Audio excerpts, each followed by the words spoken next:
wabarakatuh. Waalaikumsalam warahmatullahi wabarakatuh. Alhamdulillah wassalatu wassalamu ala Rasulillah wa ala alihi washabbihi wa wala. La haula wala quwata illa billah. Rabbi shrah li sadri wa yassir li amri wa hlul 'uqdatam min lisani yafqahu qawli, amma ba'd. Pertama-tama alhamdulillah saya ucapkan bersyukur kepada Allah Subhanahu wa taala karena atas nikmat dan karunia-Nya sehingga kita bisa berkumpul pada kegiatan hari ini. Kemudian salawat dan salam saya aturkan kepada baginda Nabi Muhammad sallallahu alaihi wasallam. Baik, teacher, sebelumnya saya ucapkan banyak terima kasih kepada Teacher Mona sebagai kepala sekolah yang sudah memfasilitasi kegiatan ini sehingga bisa terlaksana. Kemudian saya juga ucapkan kepada teacher terima kasih untuk waktunya untuk bisa hadir pada kegiatan ini. Teacher, gimana kabarnya siang ini? Alhamdulillah, luar biasa.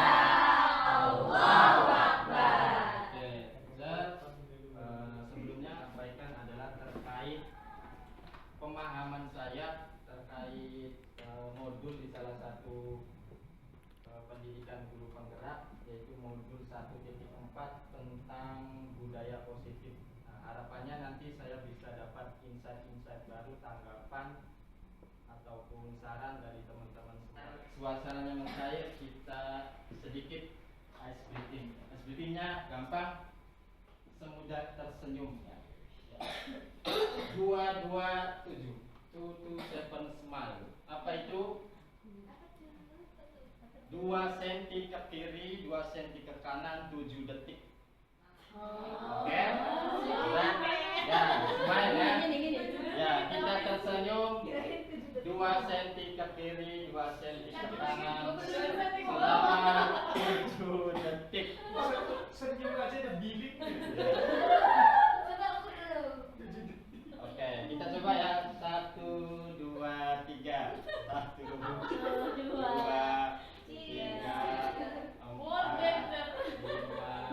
6, 7.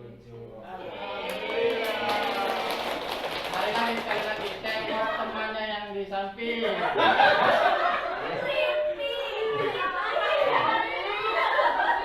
Ya, 1, 2, 3, 4, 5, 6, 7. Oke, saya teacher. Tepuk tangan dulu.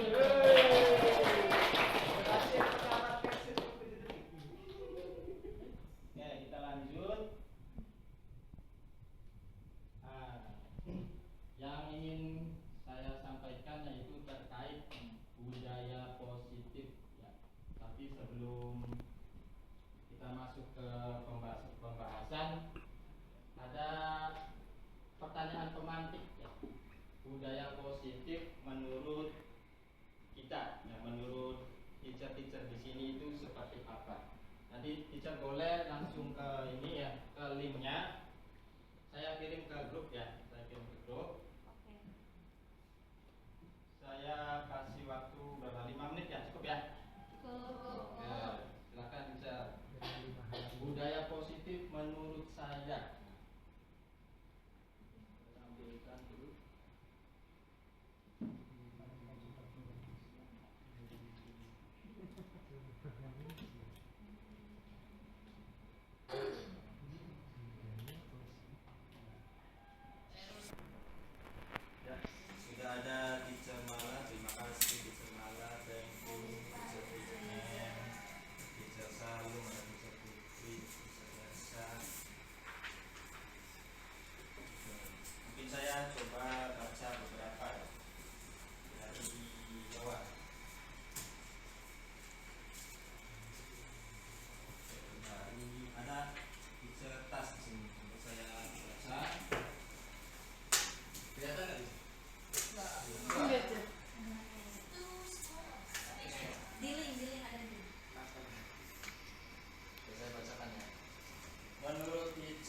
hormat dan bertanggung jawab, sehingga terciptalah lingkungan sekolah yang baik dan nyaman bagi seluruh warga sekolah.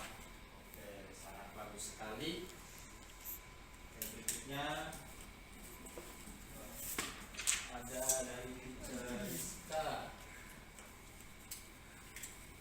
Apa Teacher Rizka mau bacakan ya tadi yang mau disampaikan? Biar terdengar juga, biar lebih kelihatan ya. Dibaca. Boleh. Oke, menurut saya budaya positif itu perilaku atau nilai-nilai dan kebiasaan di sekolah yang berpihak pada murid, sehingga murid itu dapat berkembang menjadi pribadi yang berpikir kritis, bertanggung jawab dan mandiri. Oke, luar biasa. Ada yang lain Teacher mau sampaikan?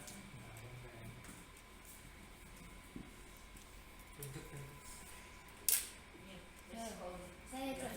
Boleh. Pak, Teacher. Budaya positif menurut saya adalah suatu kebiasaan atau suatu kebudayaan yang diterapkan oleh sekolah untuk membantu peserta didik berkembang secara aktif, kreatif, dan bertanggung jawab. Dengan adanya budaya positif, maka akan membantu peserta didik membuat peserta didik merasa aman, nyaman, dan damai. Oke, luar biasa. Ini tanggapannya sangat luar biasa ya, bagus-bagus. Nanti kita akan membahas lah apa sih budaya positif ya. Oke, saya lanjutkan lagi.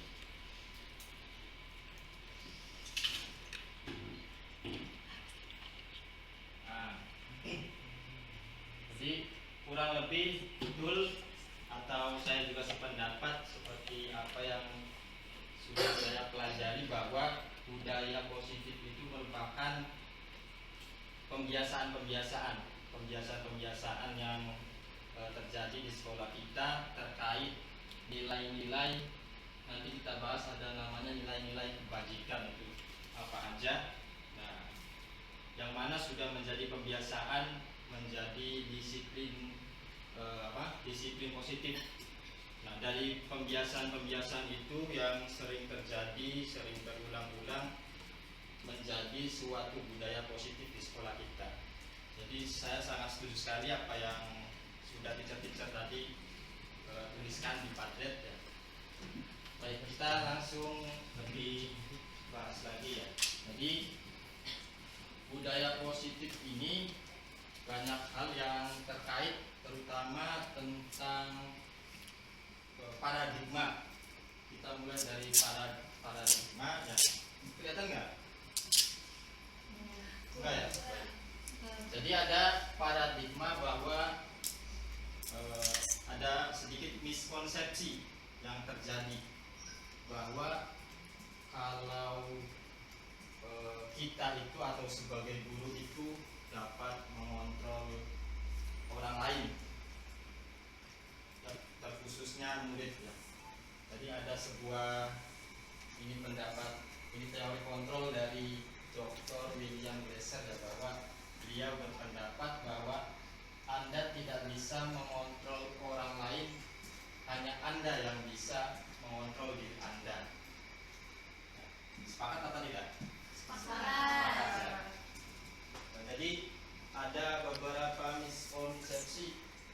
Nah, di antaranya itu bahwa guru itu bisa mengontrol murid. Nah, padahal ternyata menurut beliau itu adalah sebuah ilusi saja, bahwa guru bisa mengontrol murid itu hanya sebuah ilusi. Kemudian ada ilusi bahwa semua penguatan positif itu efektif terhadap murid dan bermanfaat.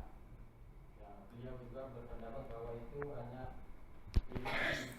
Jadi kemudian yang ketiga, ilusi bahwa kritik dan membuat orang merasa bersalah dapat menguatkan karakter. Terkadang saya sendiri pribadi ya pernah ketika mendisiplinkan murid itu ya seperti mengarahkan mereka untuk mereka itu merasa bersalah ya.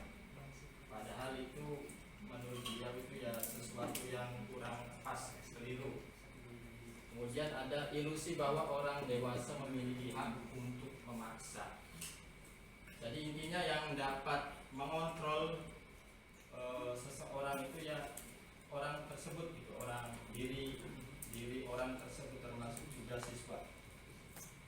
Jadi ketika pun siswa itu mau, ketika kita arahkan atau berusaha kita kontrol, padahal itu motivasinya itu ya dari diri dia sendiri gitu. Oke, kita kembali lagi. Nah, di sini ada makna disiplin. Apa itu makna disiplin? Disiplin itu belajar kontrol diri dengan menggali potensi kita agar tercapainya tujuan mulia, yaitu sesuatu menjadi seseorang yang kita inginkan berdasarkan nilai-nilai yang kita hargai. Nah, adapun nilai-nilai yang kita hargai itu apa? Di sini ada nilai-nilai, namanya nilai-nilai kebajikan universal. Nah, apa itu nilai-nilai kebajikan universal? Nilai-nilai atau prinsip-prinsip mulia yang dianut seseorang.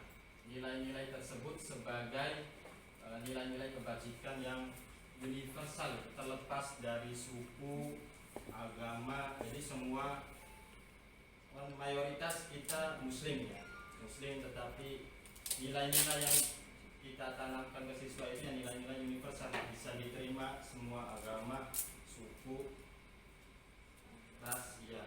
Jadi tidak tertuju kepada salah satu suku, kepada salah satu suku gitu. Nilai-nilai kebajikan universal berarti nilai-nilai kebajikan yang disepakati bersama, lepas dari suku, bangsa, agama, bahasa maupun latar belakangnya.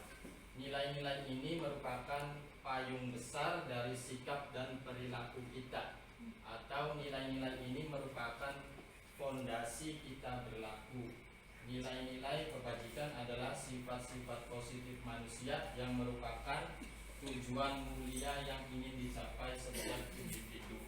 Nah, jadi seperti yang tadi saya sampaikan, bahwa nilai-nilai kebajikan itu yang secara umum bisa diterima.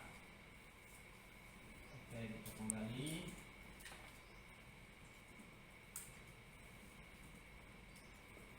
Nah, kemudian tadi paradigma bahwa yang bisa mengontrol diri itu bukan orang lain, tetapi diri orang tersebut. Nah, kemudian tentu kita juga sepakat kalau semua perilaku itu memiliki tujuannya. Ya benar saja. Betul. Semua perilaku itu memiliki tujuan. Nah, di sini ada namanya teori motivasi.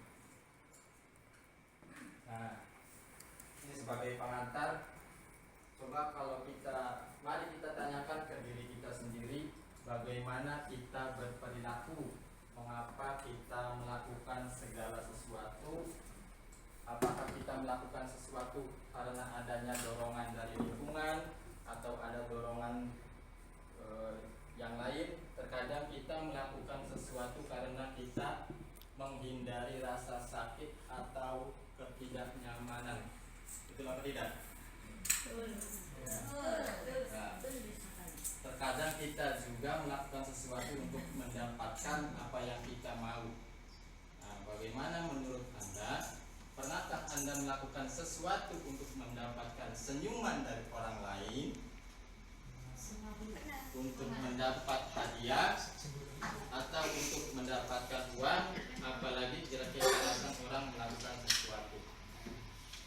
Ya, jadi ya kembali ke penjelasan tadi, bahwa perilaku itu pasti ada motivasinya, entah itu untuk menghindari ketidaknyamanan. Misal ketika siswa, ya emang siswa itu mau kita arahkan, tetapi kita tidak tahu motivasinya itu apa. Apakah karena memang dia menghargai nilai-nilai kebajikan, bahwa butuh menaati peraturan atau hanya untuk menghindari hukuman atau ketidaknyamanan atau teguran.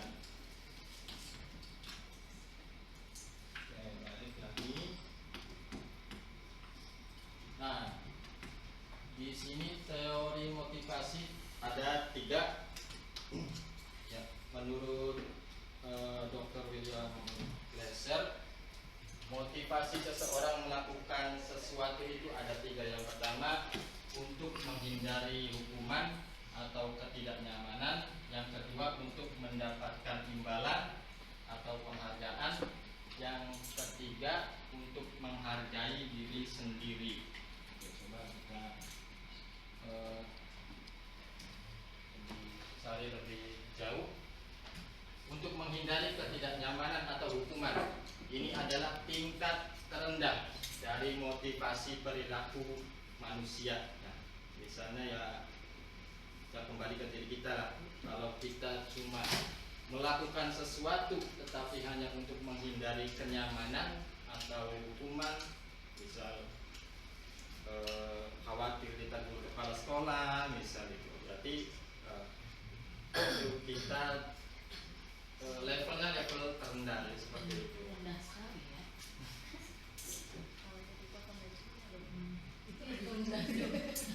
Nah, kemudian naik lagi level di atasnya, yaitu untuk mendapatkan imbalan atau penghargaan dari orang lain. Nah, ini level 1 tingkat di atas motivasi yang pertama barusan, yaitu untuk menghindari, cuma hanya untuk menghindari ketidaknyamanan.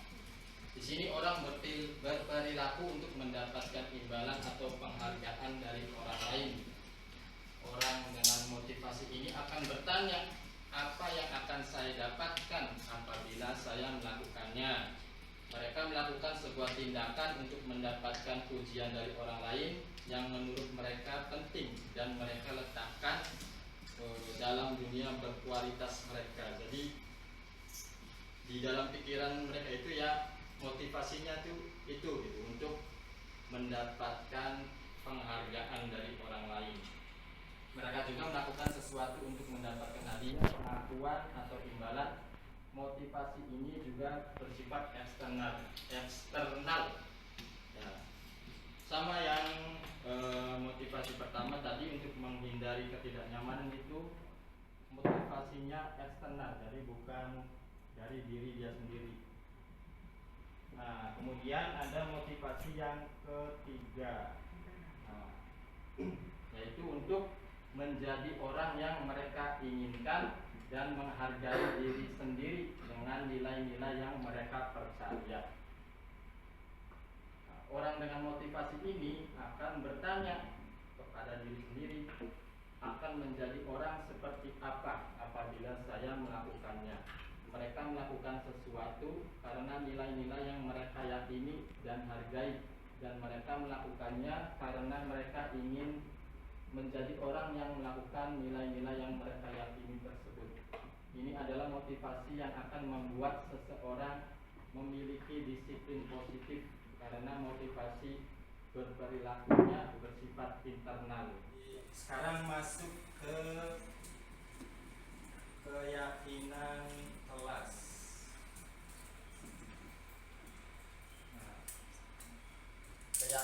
Keyakinan kelas. Mengapa keyakinan kelas? Mengapa tidak peraturan kelas? Mungkin ada teacher yang mau bantu saya menjelaskan mengapa keyakinan kelas bukan peraturan kelas. Atur, yakin. Boleh? Gimana? Mungkin yang dimaksud keyakinan ini karena disepakati oleh pendidik dan peserta didik ya. Kalau peraturan bisa saja hanya diberlakukan dari pendidik saja, dan itu tidak disepakati oleh para peserta didik. Kalau keyakinan itu disepakati oleh keduanya. Seperti itu. Masih tepuk tangan.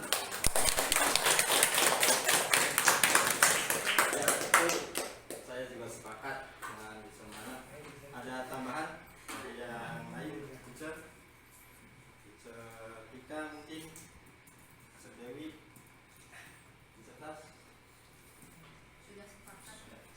mewakili ya. Yes, ya. Ya betul memang. Kenapa keyakinan kelas bukan peraturan? Jadi ya dari bahasanya juga sudah berbeda ya. Kalau peraturan itu biasanya hanya satu arah. Dari contoh misal kita sebagai guru itu peraturannya kita yang tentukan tanpa melibatkan siswa untuk berdiskusi terlebih dahulu, berkolaborasi. Oke, selanjutnya di keyakinan kelas kita ke kebutuhan 5 kebutuhan dasar manusia. Ketika kita mendapatkan apa yang kita inginkan, sebetulnya saat itu kita sedang memenuhi atau memenuhi satu atau lebih dari satu kebutuhan dasar kita, yaitu kebutuhan untuk bertahan hidup, kemudian kasih sayang dan rasa diterima, kemudian kebutuhan kebebasan, kemudian kesenangan dan penguasaan. Jadi dalam teori ini bahwa manusia itu memiliki 5 kebutuhan pasti ya. Kebutuhannya itu ada 5 tadi: bertahan hidup, kasih sayang dan rasa diterima, kebebasan, kesenangan dan penguasaan. Sepakat apa tidak? Ya pasti, ya tentulah orang pasti butuh bertahan hidup, butuh menyayangi, butuh disayang, butuh diterima, butuh kebebasan juga untuk memilih, butuh kesenangan dan penguasaan. Nah, kembali ke murid, ketika seorang murid melakukan suatu perbuatan yang bertentangan dengan nilai-nilai kebajikan atau melanggar peraturan, hal itu sebenarnya dikarenakan mereka gagal memenuhi kebutuhan dasar mereka. Untuk lebih jelasnya, mari kita lihat satu persatu dari kelima kebutuhan dasar ini. Dan sebenarnya dari 5 kebutuhan dasar ini jadi 2 kategori ya. Yang pertama itu bertahan hidup seperti ya contoh makan, pakaian ya. Kalau yang keempatnya itu rasa kasih sayang, rasa diterima, penguasaan, kesenangan, kebebasan, kebutuhan psikologi ya. Jadi sebenarnya dua kategori. Oke, lanjut. 5 posisi kontrol kita sebagai guru ke siswa. Di sini ada disebutkan 5 kontrol, yaitu pertama sebagai penghukum, yang kedua sebagai pembuat rasa bersalah, yang ketiga sebagai teman, yang keempat sebagai pemantau, yang kelima sebagai manajer. Nah, untuk masing-masing dari posisi kontrol 1 sampai 4, penghukum, pembuat rasa bersalah, teman atau pemantau itu hasil kepada muridnya itu hanya sebatas motivasi ekstrinsik ya. Oke, kita lebih dalam. Nah, seperti apa kontrol guru sebagai penghukum itu? Seorang penghukum bisa menggunakan hukuman fisik maupun verbal. Orang-orang yang menjalankan posisi penghukum senantiasa mengatakan bahwa sekolah memerlukan sistem atau alat yang dapat lebih menekan murid lebih dalam lagi. Biasanya guru-guru yang menerapkan posisi penghukum akan berkata, patuhi aturan saya, atau awas ya kamu kalau tidak nurut, awas kamu kalau tidak nurut sama bapak atau ibu, sama teacher. Nah, biasanya seperti itu. Atau kita menjudge mereka, udah kamu tuh udah salah, pokoknya ya. Astagfirullah. pasti selalu yang kamu itu selalu pasti selalu yang terakhir selesai. Selalu kamu tuh pasti terlambat. Nah, jadi tipe guru pengukur itu seperti itu ya. Guru seperti ini senantiasa percaya hanya ada satu cara agar pembelajaran bisa berhasil, yaitu cara dia. Jadi guru tipe ini percaya kalau pembelajaran bisa berhasil itu ya dengan cara dia sendiri, tanpa berkolaborasi dengan muridnya. Level tipe guru kontrol guru yang kedua yaitu pembuat merasa bersalah. Pada posisi ini biasanya guru akan bersuara lebih lembut. Pembuat rasa bersalah akan menggunakan keheningan yang membuat orang lain merasa tidak nyaman, bersalah, atau rendah diri. Kata-kata yang keluar dengan lembut akan seperti, ya, teacher sangat kecewa sekali sama kamu. Suaranya itu lembut, tetapi itu ya nyesek gitu ya ke murid. Berapa kali bapak harus memberitahu kamu ya? Nah, lagi kamu. Beda nada doang ya Pak. Beda nada. Gimana coba kalau orang tua kamu tahu kamu berbuat begini? Loh itu saya. Gimana coba? Ya, Itu di nada jadi posisi sekolah. ini murid akan memiliki penilaian diri yang tidak baik, penilaian diri yang buruk tentang diri mereka. Oh no, jadi saya harus bagaimana? Udah terekspos. Murid merasa tidak berharga dan telah mengecewakan orang-orang yang disayanginya. Ya, Memang tujuannya itu. iya. Memang saya juga kadang tuh merasa juga ya. Ya, Mari kita lihat ternyata Ya. baiknya. mari kita lihat ya apa yang sebaiknya seperti apa. Kemudian yang ketiga yaitu teman. Nah, guru pada posisi ini tidak akan menyakiti murid, namun akan tetap berupaya mengontrol murid melalui persuasi, jadi melalui kata-kata mengajak. Posisi teman pada guru bisa negatif ataupun positif. Positif di sini berupa hubungan baik yang terjalin antara guru dan murid. Guru di posisi teman menggunakan hubungan baik dan humor untuk mempengaruhi seseorang, dalam hal ini yang mempengaruhi siswa. Guru tipe ini akan berkata, ayo bantulah demi bapak. Ya, nanti ayo bantulah demi teacher. Nanti teacher ditegur, teacher Mona. Kamu belajarnya yang baik ya. Jadi semuanya yang tadi ya. Malah Cuma semuanya sudah udah biar tadi ya. Ini kalau itu pada takut kalau dengar sesuatu. Ayo ingat tidak bantuan bapak selama ini. Ayo ingat tidak bantuan teacher selama ini. Ya, ketika kamu dipanggil ke kantor, teacher bantu kasih alasan misal. Jadi tipe-tipe teman itu bahasanya itu seperti teman lah, seperti kepada teman. Ya sudah, kali ini tidak apa-apa, nanti teacher bantu bereskan.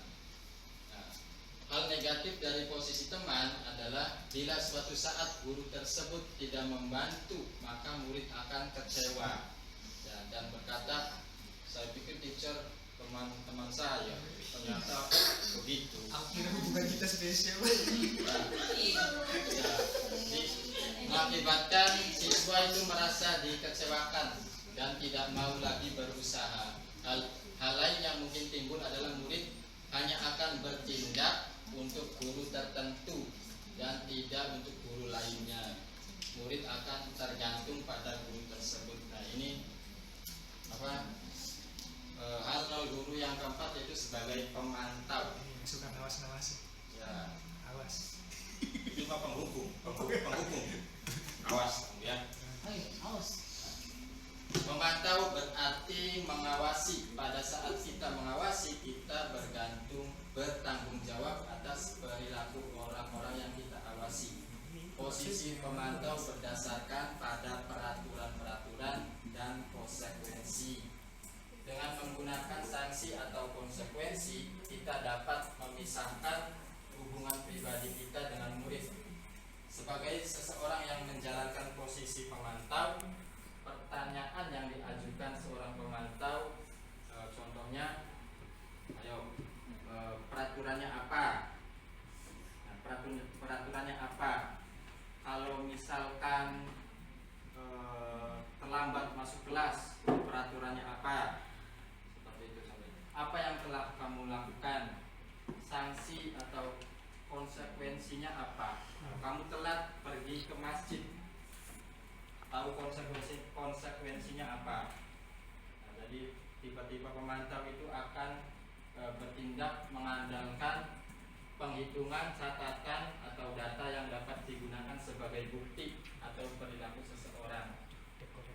Ya, contohnya yang tadi dia bertindak kembali ke peraturan atau konsekuensi yang sudah pernah dibuat sebelumnya. Jadi di sini ada peningkatan level, sudah ada kolaborasi dengan murid untuk menentukan apa konsekuensi apabila si murid itu melanggar.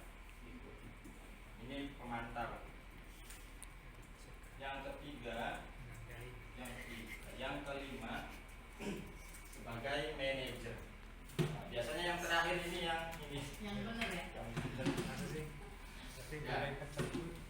Posisi terakhir manajer adalah posisi di mana guru berbuat sesuatu bersama dengan murid, mempersilahkan murid mempertanggungjawabkan perilakunya, mendukung murid agar dapat menemukan solusi atas permasalahannya sendiri. Seorang manajer telah memiliki keterampilan di posisi teman maupun pemantau. Nah, berarti tidak salah juga kita sebagai pemantau atau sebagai teman, karena di sini disebutkan posisi manajer itu menguasai dua level tersebut, teman dan pemantau. Dengan demikian bisa jadi di waktu-waktu tertentu kembali kepada kedua posisi tersebut bila diperlukan. Namun bila kita menginginkan murid kita menjadi manusia yang merdeka, mandiri dan bertanggung jawab, maka kita perlu mengacu kepada restitusi yang dapat menjadikan murid kita seorang manajer bagi dirinya sendiri. Di manajer, murid diajak untuk menganalisis kebutuhan dirinya. Contohnya tadi itu kebutuhan yang 5 itu, dia belajar menganalisis kebutuhan dirinya itu apa. Apakah mau diperhatikan, cari perhatian, atau ingin diakui, seperti itu ya, atau butuh kebebasan pilihan maupun kebutuhan orang lain. Di sini penekanan bukan pada kemampuan membuat konsekuensi, namun dapat berkolaborasi dengan murid bagaimana memperbaiki kesalahan yang ada. Seorang manajer akan berkata, apa yang kita yakini? Nah, apa yang kita yakini? Keyakinan apa yang kita sudah sepakati? Kemudian, apakah kamu meyakininya? Jika kamu meyakininya, apakah kamu bersedia memperbaikinya? Jika kamu memperbaiki ini, hal ini menunjukkan apa tentang dirimu? Apa rencana kamu untuk memperbaiki hal ini? Tugas seorang manajer bukan untuk mengatur perilaku seseorang, namun membimbing murid untuk dapat mengatur dirinya. Seorang manajer bukannya memisahkan murid dari kelompoknya, tapi mengembalikan murid tersebut ke kelompoknya dengan lebih baik dan kuat. Jadi memang untuk yang idealnya itu ya sebagai manajer. Nah, meskipun mungkin dalam prakteknya ya sedikit perlu usaha. Jadi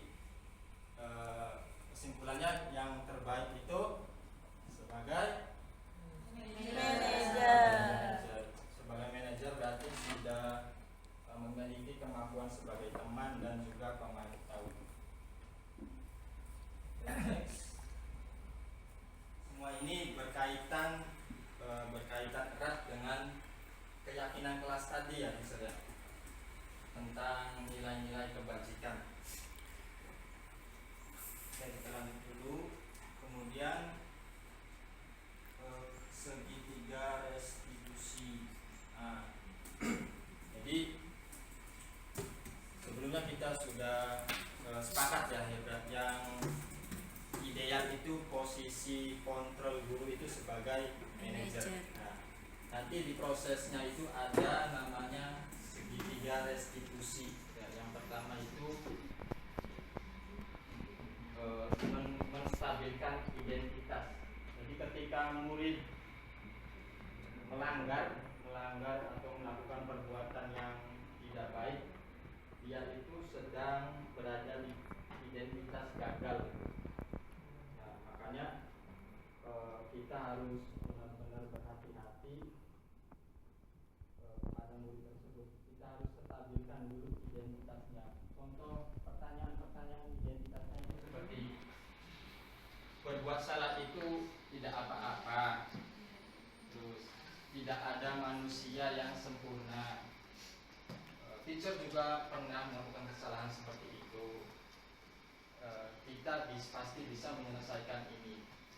Teacher tidak tertarik mencari siapa yang salah, tapi teacher ingin mencari solusi dari permasalahan ini. Jadi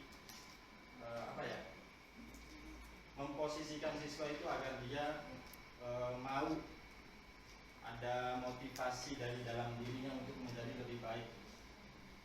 Oke, itu yang pertama, langkahnya menstabilkan identitas. Yang kedua, ada validasi tindakan yang salah. Setiap tindakan kita dilakukan dengan suatu tujuan, yaitu memenuhi kebutuhan dasar. Kalau kita memahami kebutuhan dasar yang mendasari sebuah tindakan, kita akan bisa menemukan cara-cara paling efektif untuk memenuhi kebutuhan tersebut. Menurut teori kontrol, semua tindakan manusia baik atau buruk pasti memiliki maksud atau tujuan tertentu. Seorang guru yang memahami teori kontrol pasti akan mengubah pandangannya dari teori stimulus respon ke cara berpikir proaktif yang mengenali tujuan dari setiap tindakan. Dan di langkah ini kita mencoba memvalidasi agar siswa itu tahu gitu kesalahannya itu apa. Kita arahkan murid agar tahu kesalahannya. Kemudian ketika langkah kedua 1 dan 2 sudah, nah ini ada contoh perkataan guru ketika melakukan validasi tindakan yang salah terhadap murid. Contohnya, padahal kamu bisa melakukan yang lebih buruk dari ini ya. Kamu pasti punya alasan mengapa kamu melakukan hal ini. Kamu patut bangga pada dirimu sendiri karena kamu telah melindungi sesuatu yang penting buatmu. Kamu boleh mempertahankan sikap itu, tapi kamu harus menambahkan sikap yang baru. Biasanya guru menyuruh anak untuk menghentikan sikap yang tidak baik, tapi teori kontrol menyatakan bahwa resep itu tidak manjur. Mungkin tindakan guru dengan memvalidasi sikap yang tidak baik seperti bertentangan dengan aturan yang ada, namun sebetulnya tujuannya untuk menunjukkan bahwa guru memahami alasan dibalik tindakan murid. Nah, restitusi tidak menyarankan guru bicara ke murid bahwa melanggar aturan adalah sikap yang baik. Tapi dalam restitusi guru harus memahami alasannya dan paham bahwa setiap orang pasti akan melakukan yang terbaik di waktu tertentu. Jadi memang perkataannya itu seperti kita itu mengiyakan bahwa murid itu melakukan tindakan yang tidak benar, padahal tujuannya bukan itu ya. Kita hanya sebagai berusaha berempati, memahami. Ya, siswa kan memiliki kebutuhan dasar tadi, jadi kita berusaha memahami kebutuhannya itu. Oke, next. Kemudian langkah ketiganya itu menanyakan keyakinan. Teori kontrol menyatakan bahwa kita pada dasarnya termotivasi secara internal ketika identitas sukses telah tercapai, tadi ya langkah 1, dan tingkah laku yang salah telah divalidasi, langkah 2, maka anak akan siap dihubungkan dengan nilai-nilai yang dia percaya dan berpindah menjadi orang yang dia inginkan. Pertanyaan-pertanyaan di bawah ini menghubungkan keyakinan anak dengan keyakinan kelas. Nah, contohnya, apa yang kita percaya sebagai kelas atau keluarga? Apa nilai-nilai umum yang kita telah sepakati? Apa bayangan kita tentang kelas yang ideal? Kamu mau jadi orang seperti apa? Ya, jadi tujuannya kembali ke keyakinan kelas tadi. Nah, itu semuanya. Nah, sekarang saya sedikit menyampaikan bagaimana langkah-langkah pembuatan keyakinan kelas.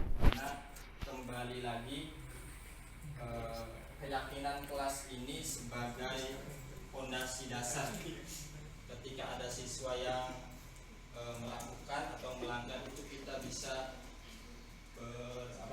kembali kepada keyakinan yang sudah pernah dibuat. Jadi sudah ada kolaborasi dengan siswa untuk menentukan keyakinan apa yang kita sepakati. Yang pertama itu, ini konteksnya kelas dari saya, kelas.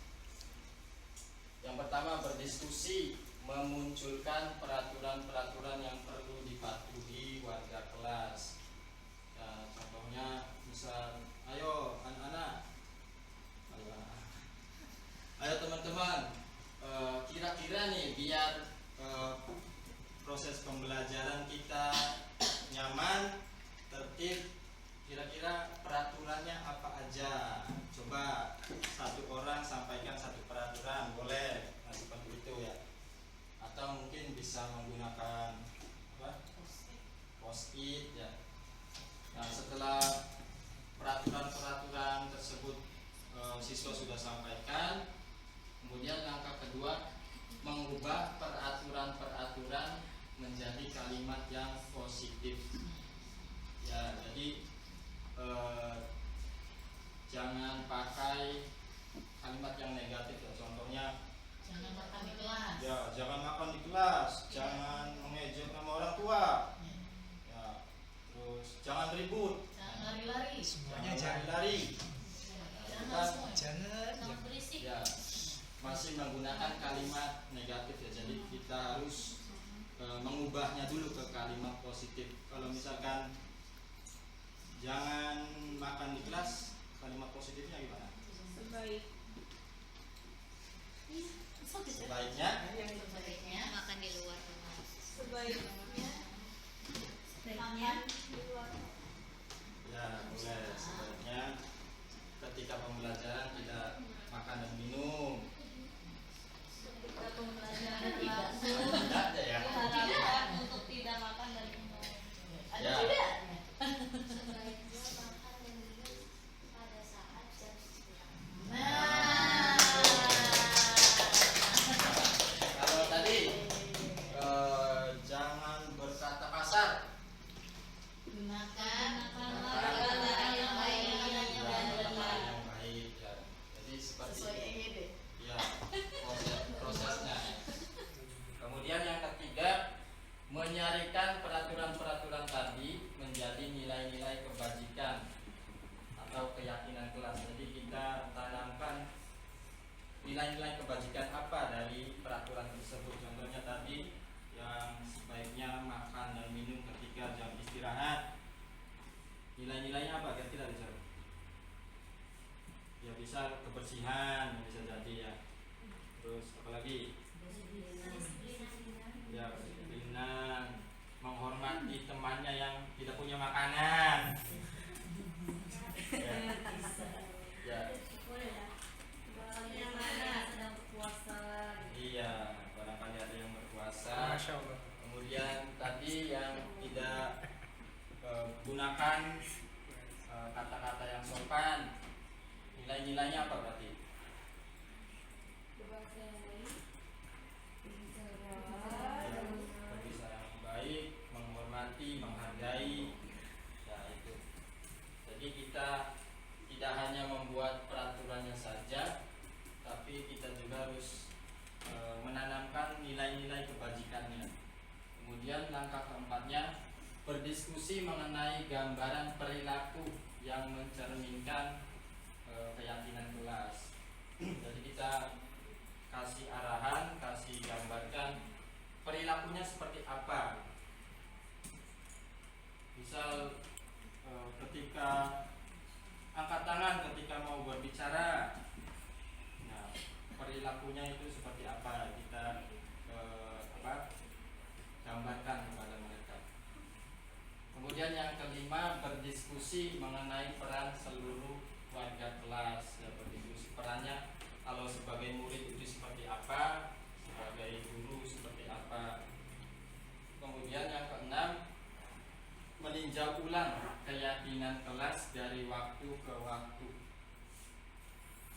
Meninjau ulang keyakinan kelas dari waktu ke waktu. Jadi kita ya barangkali ada yang ingin diperbaiki atau direvisi, jadi itu harus kita tinjau. Ya seperti itu ya. Nah ini yang sudah pernah saya lakukan, kelihatan nggak? Nggak kelihatan ya.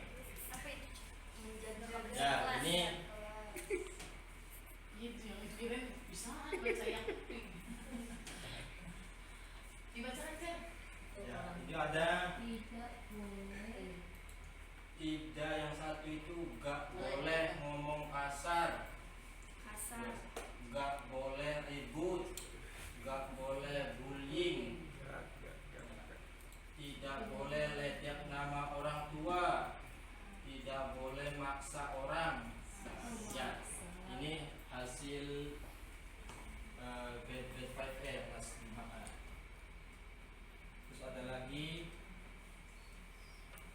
tidak boleh berkata kasar, tidak boleh berantem, tidak boleh mengejek teman, tidak boleh ngomong berkata kasar. Jadi kurang lebih mereka itu menginginkan kelas ya yang mirip-mirip, sama apa yang mereka sampaikan itu sama. Nah ini kan masih menggunakan kalimat negatif ya, jadi kita harus ubah dulu menjadi kalimat negatif, positif. Tidak ribut saat jam pelajaran. Nah. Yang pertama, tertib saat di dalam kelas. Ya, bukan kalimat negatif ya. Tertib saat di dalam kelas. Nilai-nilainya apa? Nilai-nilainya kenyamanan, kelas yang nyaman, gitu ya. Dan kondusif ya, seperti itu. Terus yang kedua, melaksanakan tanggung jawab dengan penuh semangat. Jadi nilai-nilai apa? Nilai-nilai tanggung jawab, nilai bekerja, disiplin. Yang ketiga, menghormati teman. Ya, jelas ya, nilai-nilainya menghormati, menghargai. Yang keempat, berangkat sekolah dan masuk kelas tepat waktu, menghargai waktu, disiplin waktu. Yang kelima, bertutur kata yang baik, sopan dan santun. Nilai-nilainya apa? Nilai-nilainya sopan, santun, menghargai, menghormati, empati. Kemudian menjaga kelas tetap aman, nyaman dan bersih. Nah, ini keyakinan atau kesepakatan. Ya tentu namanya anak-anak tidak sempurna untuk diyakini dan dilakukan, pasti ada yang melanggar. Nah, jadi untuk keyakinan sendiri tidak sebaiknya tidak perlu banyak-banyak biar mudah diingat. Oke, ini sekedar sharing ya. Nah, ini video saya, tapi ini cuma gambar ya. Kalau videonya mungkin kurang jelas.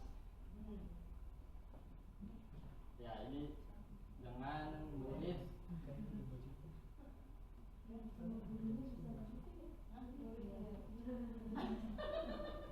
besaran muridnya ya.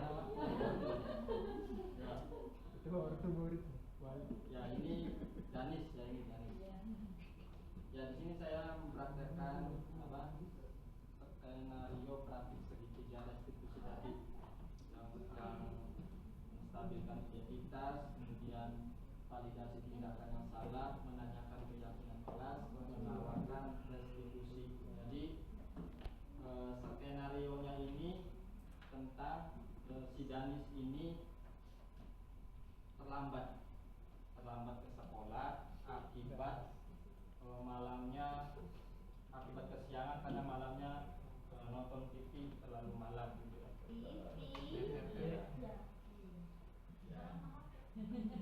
Ya ada entah game atau TV ya, intinya menanyakan keyakinan kelas, apakah perbuatannya itu mencirikan keyakinannya dan dia menyadari bahwa keyakinannya itu ya tidak dia lakukan, disiplin waktunya itu tidak ada. Nah, kemudian di akhirnya menawarkan restitusi, jadi menawarkan dia apa yang bisa dia lakukan untuk memperbaiki kesalahannya itu. Nah, jadi si siswa itu berusaha mencari solusi terhadap permasalahannya itu, yang karena tadi permasalahannya itu kesiangan karena tidak ada yang membangunkan. Kan ini skenario-nya itu dia hanya sama mbaknya di rumah, tidak ada yang membangunkan, ibu dan ayahnya itu sedang keluar kota. Iya. Nah, jadi restitusi yang ia lakukan yaitu tidak tidur terlalu malam, menyetel alarm, kemudian meminta tolong kepada mbaknya juga untuk membangunkan. Nah, jadi itu yang restitusi si Danis ini yang dia tawarkan untuk memperbaiki perilakunya.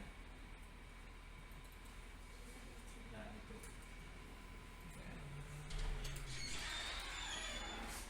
Nah, di sini ada sedikit games dari saya, ada sedikit games. Ini tentang hukuman atau konsekuensi. Kurang kelihatan ya? Saya bacakan aja. Yang pertama itu di sini mencatat 100 kali di dalam buku kalimat. Mencatat 100 kali di dalam buku kalimat saya tidak akan terlambat lagi karena terlambat ke sekolah. Nah, kira-kira hukuman atau konsekuensi?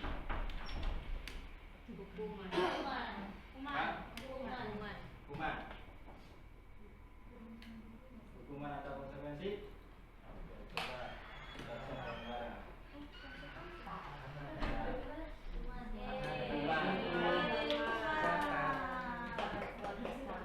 Mencatat di buku 100 kali kalimat saya tidak akan terlambat lagi. Alasannya boleh disampaikan Bu Jatika? Kenapa hukuman?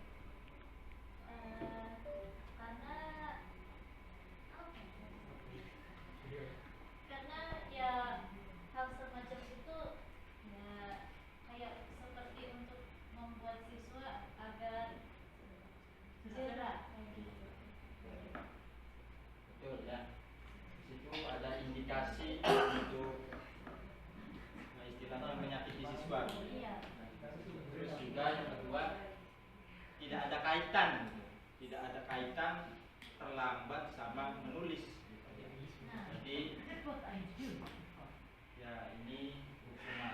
kedua, lari mengelilingi lapangan basket 2 kali karena terlambat hadir di sekolah. Hukuman. Firman. Bisa tuh. Ya, Firman. Nyambung. Biar nggak terlambat lari dari rumah. Ya bisa. Nyambung ya, tapi kan Ayo.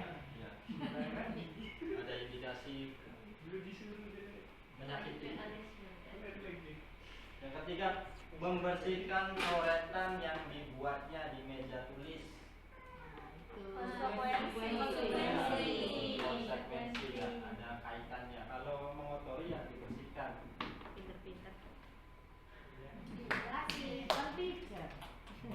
Yang keempat, murid diminta untuk push up 15 kali karena tidak menggunakan masker ke sekolah.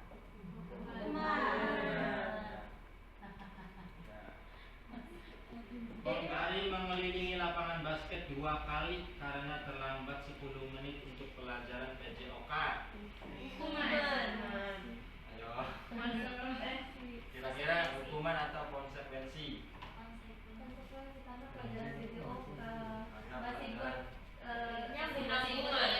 Masih ada kaitannya ya?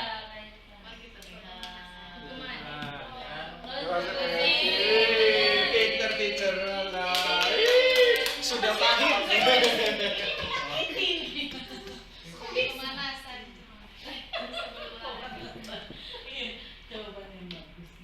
Membersihkan WC sekolah karena mematahkan pensil kawannya. Hukuman ya, jelas tidak ada kaitannya. Oke, berarti alhamdulillah Benar semua. benar semua. Sudah. Oke, berikutnya saya minta refleksinya.